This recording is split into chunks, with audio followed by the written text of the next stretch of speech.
Shalom, salam sejahtera bagi Bapak Ibu Saudara-saudara, anak-anak yang dikasihi oleh Tuhan Yesus Kristus.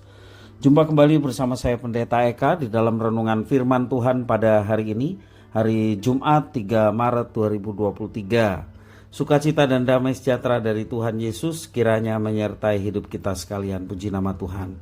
Pembacaan firman Tuhan pada hari ini sampai pada kitab Yeskiel pasal yang ke-39. Kiranya firman Tuhan memberkati kita sekalian. Baik, sebelum kita akan merenungkan bagian firman Tuhan hari ini, kita akan berdoa.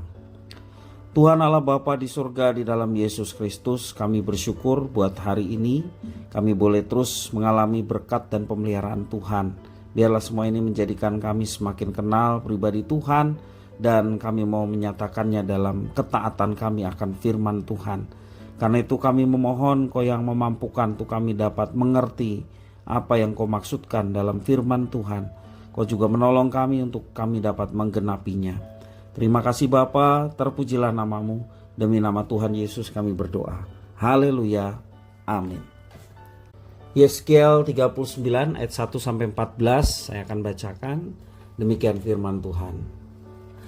Dan engkau anak manusia, bernubuatlah melawan Gog dan katakanlah, beginilah firman Tuhan Allah, lihat, aku akan menjadi lawanmu, hai Gog Raja Agung, negeri Mesek dan Tubal. Dan aku akan menarik dan menuntun engkau, dan aku akan mendatangkan engkau dari utara sekali, dan membawa engkau ke gunung-gunung Israel. Aku akan memukul tangan kirimu sehingga busurmu jatuh, dan membuat panah-panahmu berjatuhan dari tangan kananmu. Di atas gunung-gunung Israel engkau akan rebah, dan seluruh bala tentara beserta bangsa-bangsa yang menyertai engkau. Dan engkau akan kuberikan kepada burung-burung buas dari segala jenis, dan kepada binatang-binatang buas menjadi makanannya. Engkau akan rebah di padang, sebab aku akan mengatakannya, demikianlah firman Tuhan Allah. Aku mendatangkan api ke atas Magog dan ke atas orang-orang yang diam di daerah pesisir dengan aman tentram, dan mereka akan mengetahui bahwa akulah Tuhan. Dan aku akan menyatakan namaku yang kudus di tengah-tengah umatku Israel, dan aku tidak lagi membiarkan namaku yang kudus dinajiskan, sehingga bangsa-bangsa akan mengetahui bahwa akulah Tuhan yang maha kudus di Israel. Sungguh pasti datang dan terjadi, yaitu hari yang sudah kufirmankan. Dan yang diam di kota-kota Israel akan keluar dan menyalakan api serta membakar semua perlengkapan senjata Gog, yaitu perisai kecil dan besar, busur dan panah, tongkat, pemukul, dan tombak. Dan mereka membakarnya selama 7 tahun. Mereka tidak akan mengambil kayu dari hutan belukar atau membelah kayu api di hutan-hutan, sebab mereka akan menyalakan api itu dengan perlengkapan senjata itu. Mereka akan merampas orang-orang yang merampas mereka, dan menjarah orang-orang yang menjarah mereka. Demikianlah firman Tuhan Allah.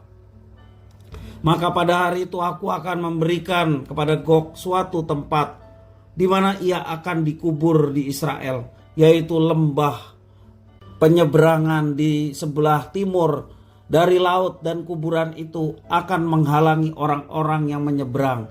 Di sana Gog akan dikubur dengan semua halayak ramai yang mengikutinya, dan tempat itu akan disebut lembah halayak ramai Gog. Dan seluruh penduduk negeri turut menguburnya, dan hal itu menjadikan mereka kenamaan pada hari aku menyatakan kemuliaanku. Demikianlah firman Tuhan Allah. Beberapa orang dikhususkan untuk terus-menerus menjelajahi seluruh tanah itu, untuk mengubur orang-orang yang masih bergelimpangan di atas tanah dengan maksud mentahirkannya. Sesudah lewat yang 7 bulan itu, mereka akan memeriksa tanah itu. Bapak Ibu Saudara-saudara yang dikasihi oleh Tuhan Yesus Kristus, di tengah dunia yang serba canggih, serba digital ya, tanpa sadar kita tidak lagi menganggap serius reputasi atau kekudusan, kuasa dan otoritas Tuhan dalam tindakan dan percakapan kita setiap hari. Dalam nubuatan Yeskiel kita dapat melihat bahwa Tuhan tidak mengizinkan kekudusan namanya diremehkan oleh umat yang dipilihnya, yakni umat Israel, maupun juga diremehkan oleh bangsa-bangsa asing yang tidak mengenal Tuhan. Namanya yang kudus bukanlah hanya sebuah sebutan semata, melainkan mewakili kuasa, otoritas, sifat, dan reputasi sebagai pencipta alam semesta. Bagi mereka yang melecehkan kekudusannya, Tuhan akan menjatuhkan hukuman yang mengerikan untuk menyatakan kemuliaannya. Itu dikatakan dalam ayat yang ke-8 sampai 13. Ia mengaumkan firman-Nya melawan mereka yang meremehkan otoritas Tuhan, melumpuhkan tangan-tangan yang mencemarkan reputasinya, merebahkan mereka yang menodai kekudusannya, dan menghanguskan mereka yang tinggal aman tentram karena telah menajiskan namanya. Semua ini dilakukan Tuhan agar bangsa-bangsa mengetahui bahwa nama Tuhan Allah Israel kudus adanya dan tidak dapat dipermainkan oleh siapapun dengan semena-mena. Di sini kita melihat bahwa Tuhan Allah Israel adalah pribadi yang setia terhadap ikatan perjanjian dengan leluhur Israel. Ikatan perjanjian itu mengharuskan Allah bukan saja menghukum, tetapi juga memulihkan kondisi moral dan rohani bangsa Israel yang telah bobrok. Saya bacakan di dalam ayat 25 sampai 29, demikian firman Tuhan. Oleh sebab itu beginilah firman Tuhan Allah, sekarang aku akan memulihkan keadaan Yakub dan akan menyayangi seluruh kaum Israel, dan cemburuku timbul untuk mempertahankan namaku yang kudus. Mereka akan melupakan noda mereka dan segala ketidaksetiaan mereka yang dilakukan terhadap aku. Kalau mereka sudah diam kembali di tanah mereka dengan aman tentram, dengan tidak dikejutkan oleh apapun.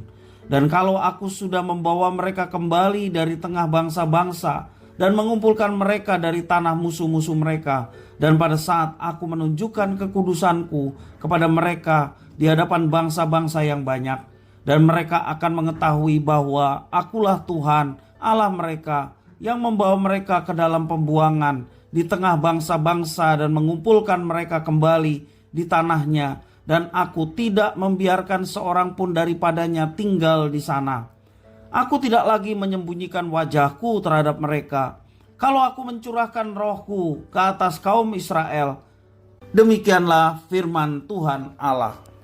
Bapak ibu saudara-saudara yang dikasihi oleh Tuhan, kita perhatikan dengan menundukkan bangsa-bangsa, umat Allah akan mengakui bahwa Tuhan adalah Allah yang penuh kasih setia dan setia kepada perjanjiannya.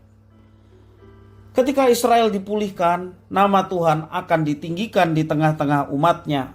Bangsa Israel akan melihat wajah Tuhan bersinar atas mereka. Di dalam dunia yang selalu bergolak, hanya wajah Tuhan Allah yang dapat memberikan ketenangan.